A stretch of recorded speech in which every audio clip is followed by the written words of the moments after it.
We really thought that we would have children right away once we got married, but as the years went on, that was just not happening, and it was devastating. It was challenging, but over time, we finally were able to conceive, and we were thrilled. When I saw that little line, there are no words to describe it. Fast forward to my 22-week ultrasound. So I'm lying on the table, and the tech is, moving the little ultrasound wand around with a gel on my stomach, and she very politely says to me, I need to excuse myself and go get a doctor. And a doctor in the practice that day, she said to me, your baby must not have any kidneys, your baby must not have a bladder, half your amniotic fluid is gone. There must be something chromosomally wrong with your baby. You need to have an abortion. You could die, and your baby most certainly will die. That was jarring. That was a life-changing moment.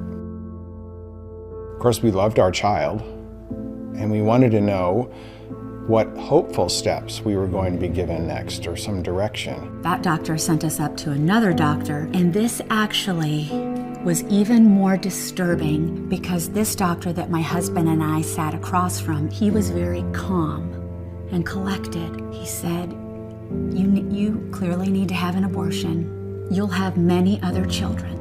And I so vividly remember saying, I don't care if we have 100 other children. This life matters, and we want this life. And he said, but you don't understand. Your child probably won't even live. Your child clearly has a chromosomal abnormality that is not compatible with life. There's no way that this child would live. And if for some reason this child did live, this child would have no quality of life.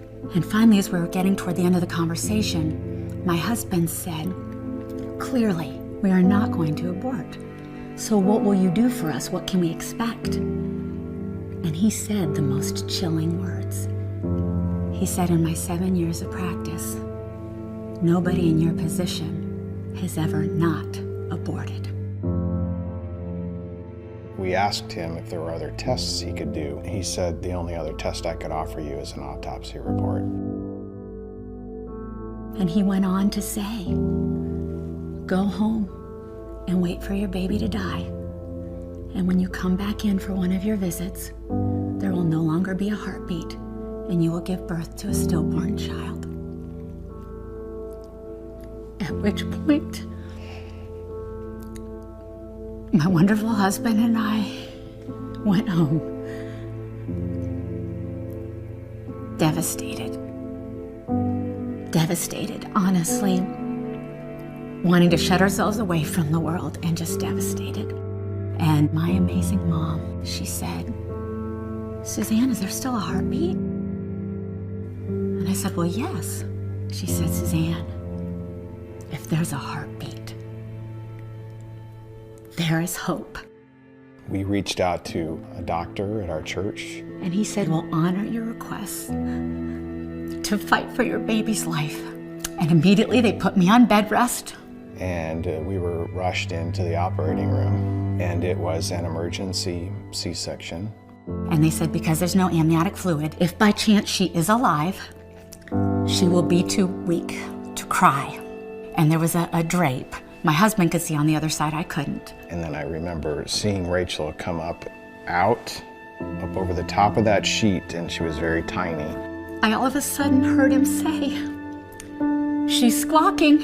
And the doctors were joking because they said, she's so feisty and willful. She kept sticking her hands up trying to grab the doctor's stethoscope. And they thought she would be too weak to cry. They thought she would be too weak to move. It was something I'll never forget. And you can't really put words to it either. All I kept thinking was,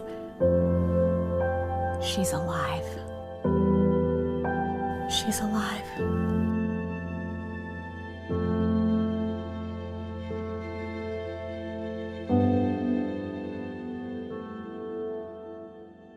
You know, God says, I knit you together in your mother's womb. So God knew her before we did and had value in her. And if we didn't know God or that verse, I can't imagine how that would have changed our perspectives. My name is Rachel Mary, and if my parents wouldn't have fought for me, I would have missed out on a life that is such a joy.